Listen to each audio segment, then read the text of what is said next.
Nabal, le sort de l'insensé.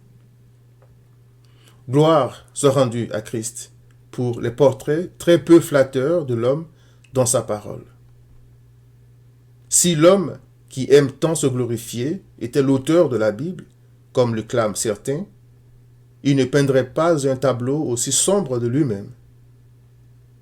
C'est d'ailleurs parce que les Écritures abaissent l'homme et le mettent à sa place que beaucoup détestent et dénigrent la Bible.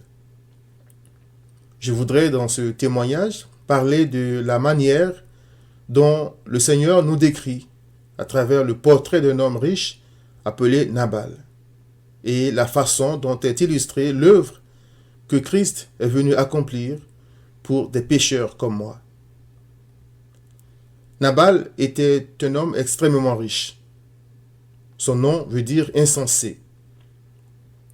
Il est écrit qu'il avait beaucoup de biens, y compris 3000 brebis et 1000 chèvres, mais il était dur et méchant dans ses actions.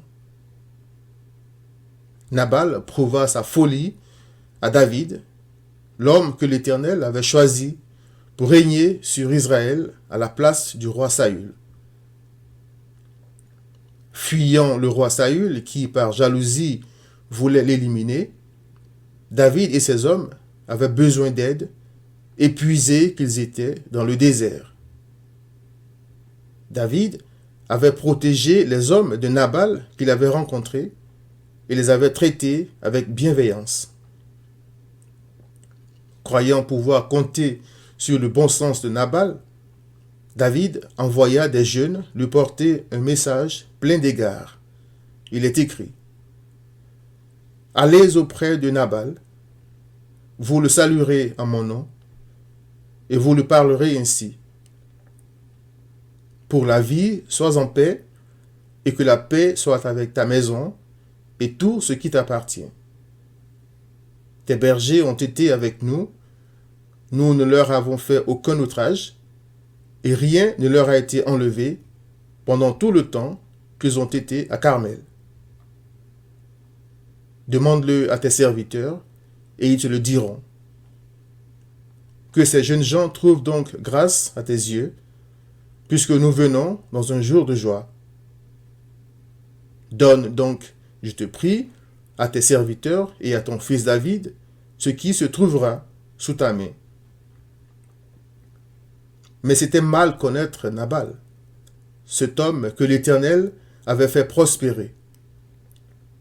Il rudoya les messagers et dit: « Qui est David et qui est le fils d'Isaïe, le père de David? Il y a aujourd'hui beaucoup de serviteurs qui s'échappent d'auprès de leur maître. Et je prendrai mon pain, mon eau et mon bétail que j'ai tué pour mes tondeurs, et je les donnerai à des gens qui sont je ne sais d'où. » Je me reconnais dans l'expression de cette ingratitude. Pour faire payer à Nabal l'insensé le salaire de sa méchanceté donc, David prit 400 hommes et alla contre Nabal. Abigail, la femme de Nabal, se rendant compte du malheur qui allait tomber sur sa famille, partit à la rencontre de David avec des présents. Il est écrit: « Lorsque Abigail aperçut David, elle descendit rapidement de l'âne, tomba sur sa face en présence de David et se prosterna contre terre.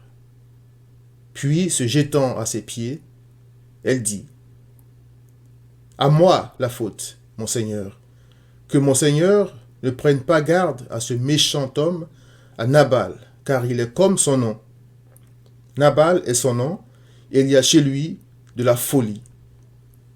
Et moi, ta servante, je n'ai pas vu les gens que mon Seigneur a envoyés.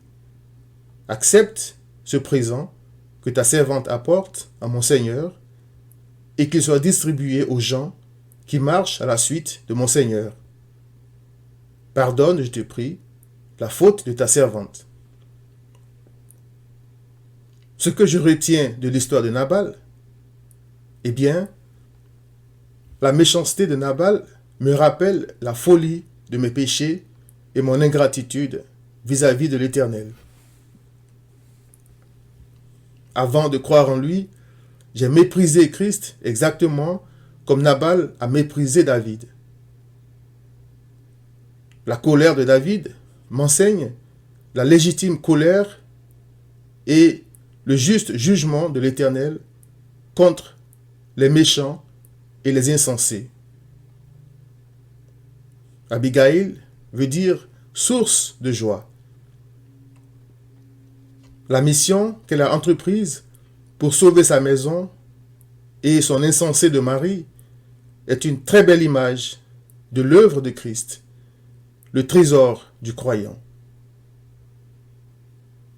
Si tu ne t'étais hâté de venir au-devant de moi, il ne serait resté qui que ce soit à Nabal d'ici à la lumière du matin, dit David à Abigail.